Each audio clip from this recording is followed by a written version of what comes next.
Headlines most affecting Abbotsford this week. A city councilor and provincial candidate has to withdraw from the October vote. The wrecking ball will not hit St. Mary's Residential School anytime soon. Lotto winners keep coming from Abbotsford, and an Abbotsford basketball player turns pro in Portugal. Alex Eriksson will have more in sports. Our guest this week includes Sarah Brown from Advantage Hope. Let's talk Othello Tunnels. All right, Abbotsford, let's get started. Abbotsford West BC United candidate and the current Abbotsford councillor David Sidhu is not going to be running in the fall election. His wife was diagnosed with leukemia. She is expected to make a full recovery. So BC United are now searching for another candidate for Abbotsford West. The provincial election is October the 19th. It is almost a weekly occurrence, and for 2 weeks in a row, the third this month, staffing shortages at Mission Memorial Hospital have diverted ER patients to Maple Ridge. Ironically, this happens after the hospital received a new CT scanner and the funding from the Fraser Valley Healthcare Foundation. Meanwhile, Mission Mayor Paul Horn said in a statement he's had high-level talks with the local MLA and the provincial health minister about the shortages, but he couldn't elaborate. Black press reporting that demolition is under consideration for the former St. Mary's Residential School in Mission, but it's not going to happen anytime soon. Sumas First Nation Councillor Chris Silver says leases in the building on Lougheed Highway extend into next year. Deconstruction will likely be discussed for 2026 or in 2027. Now, for demolition to be approved, the Band Council resolution needs to be passed by the 21 First Nations that have an involvement with the property. Now, that includes Sumas, Masqui First Nation, and Lackamel.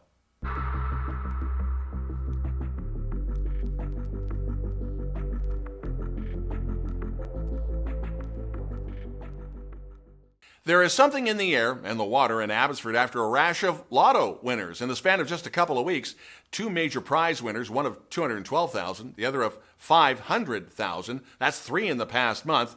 BCLC, well, they're simply saying it's the luck of the draw. Get it? The Canada Energy Regulator receiving an application from West Coast Energy for approval to construct the Sunrise Expansion Program. So this involves building about 137 kilometers of 42-inch diameter natural gas pipeline in 11 pipeline looping segments in BC. This extends from southwest from Chetwynd through Rosedale and then onto the Canada-US border near Sumas. The regulator is asking for public input, and that can be found through the federal website. New provincial funding of $2.65 billion has been approved for upgrades to Highway 1 between Mount Lehman and Highway 11 in Abbotsford. Now, this builds on the $2.34 billion in provincial funding that was approved in the fall of 2023. That was for upgrades between 264 and Mount Lehman. So the Fraser Valley Highway 1 Corridor Improvement Project will see this highway expansion through the Sumas Prairie in Abbotsford and then eventually through to Chilliwack. Coming up, our interview and talk about Othello Tunnels with Sarah Brown and Advantage Hope, and coming from Trinity Western and heading off to Portugal, a basketball journey. Alex Eriksson will have more in sports coming up.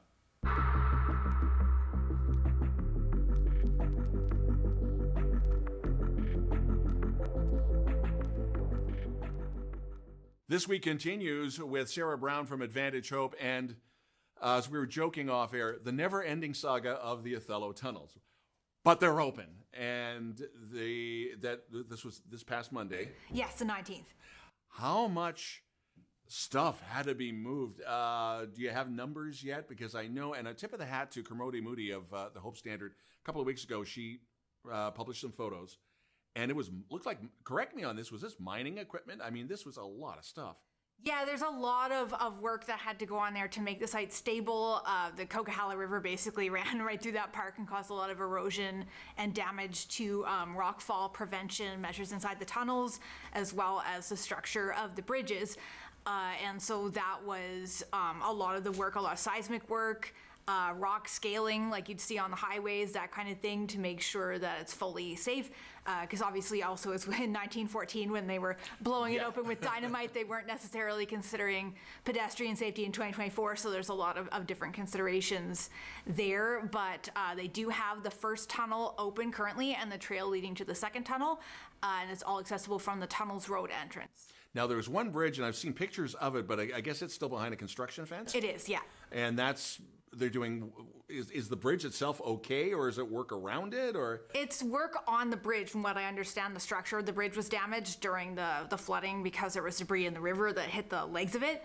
And I guess also debris from the tunnels wound up on the bridge. So there's a lot of structural reworking that needs to go into the bridge itself. And any work that needs to be done on the footings. The footings are in the river, and the river is a salmon run area. So while the salmon are running, there's not a lot of work going on in the river. So that's one of the reasons that we're open now there, is that some of that work has to be paused until the salmon runs over. Yeah, that's something I completely forgot about, or not even thought about, was the salmon run. The Chilcotin situation, did that really have an effect on the salmon run there, or is that too far away? It does seem like there's fewer salmon because they are fighting against the debris that went further down the river.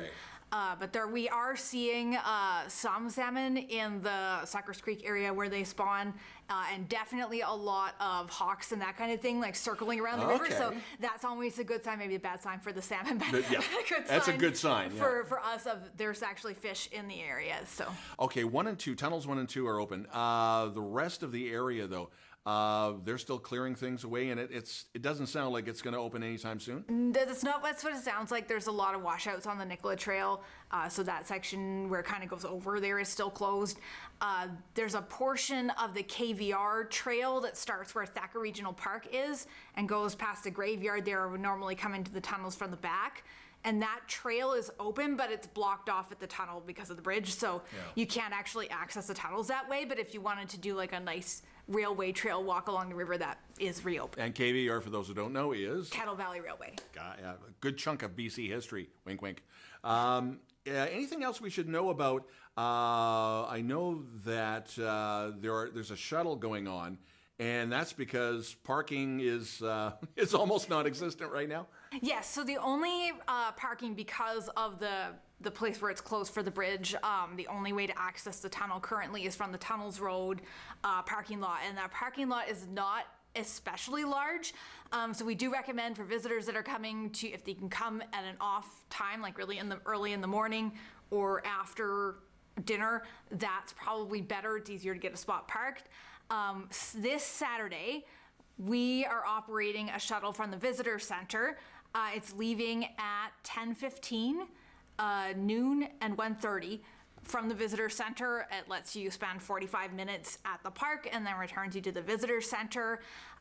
There's not an official cost for it. It's by donation. The donations are going towards the repair of the station house building. The rest of Coquihalla Provincial Park, is it open? Is it still being reclaimed? The park is officially open according to the park's website, but most of the trails are still closed because of flood damage. Okay, and always check with them too.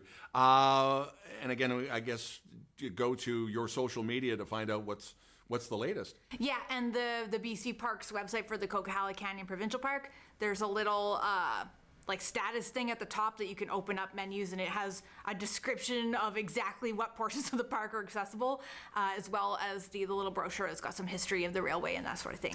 There has been criticism of BC Park said this, Advantage Hope's here, the District of Hope, but when it comes to something this scale, I guess you really had to one day at a time? Yeah, this is a huge project for the people working in the tunnel as well, like doing the repair. And that's what we understood. They were expecting to be able to reopen mid-July. And then the anchors for the rockfall netting were damaged way worse than they thought. So those all had to be replaced. Okay. And everything was pushed forward a little bit. But we do want everybody to be safe in the tunnels as well if they're visiting. So it was, we were kind of disappointed at the park, and there was a lot of misunderstandings where, unfortunately, people were arriving at the park, and the repair workers were having to turn them away. But now we're in a position where everybody's safe, and they can go there, so we're really pleased about that. And obviously, that's a big draw for Hope. Right. That typically in a regular year where nothing else is going on, there's about 80,000 people a year that visit that park. Right. And it's only open for about 4 months. So that's a lot of people in a pretty short time period. And we do typically have in a regular year when stuff's not going on, we have summer students out there directing people into Hope to, have lunch or whatever, and that helps the economy of Hope. So we have seen, an effect to it not being open. And at the visitor center, at least, we're getting phone calls a lot of people checking to make sure before they come, because it's been pushed forward a couple times. Yeah. So we're seeing the interest is definitely still there, because you kind of wonder, when it's been a few years, it's like, does anybody care about it anymore? Still do. But they still do, and we're really excited to be able to re-welcome people to that park. And shifting gears just a little bit, Hope Brigade Days is coming up. It is, yes. And is that the Labor Day long weekend? It's the weekend after. Weekend after. Because a lot of people ask about not only the food trucks and everything else, but the demo derby. So yes, that's the demo derby is going on, and the band, the headline band this year is Trooper. So we've got a lot of calls from people wanting to see Trooper, and you just need a wristband for that. So it's probably the cheapest tickets for Trooper you're ever going to get. So if you want to do that, you can go on the Brigade Days website, and that'll get you all the information you need. Sarah Brown, Advantage Hope. It's been a busy couple of weeks. Thanks again for coming in. Thank you. And you're watching This Week.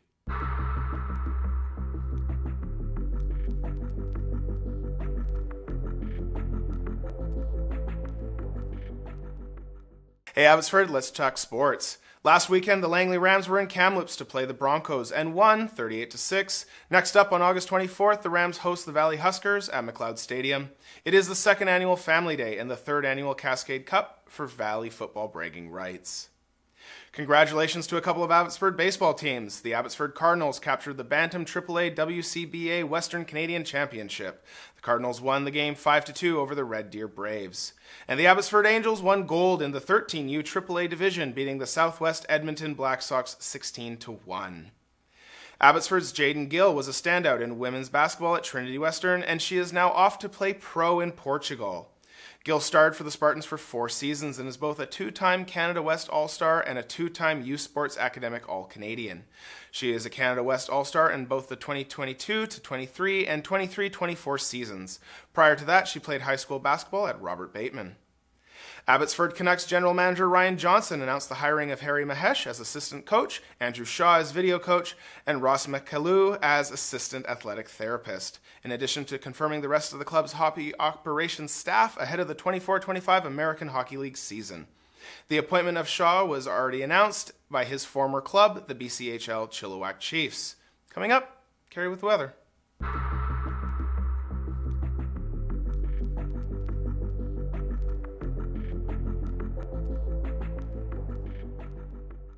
abbyTV weekend weather. So, Cari, the forecast looks like a winner. Hey friends, our weather this weekend is going to be rain. Good chance Friday and Saturday, and a moderate chance on Sunday, and temperatures are going to be in the low 20s, not even to the mid. But next week, come Wednesday, we're going to have one last surge of summer, and it's going to be nice and sunny for the long weekend. Here's a fun fact for you. I know I said I wasn't going to say any more Olympic facts, but this one's too good not to share. Tug of war used to be an Olympic event. I'd pay money to watch that. Have a great weekend, everybody. Back to you, Don. Thanks, Cari, and thank you for watching. If you have a local news story you'd like us to report on, you can always send us a note to news@chilltv.ca. Thanks for watching. Have yourself a great weekend. I'm Don Lehn.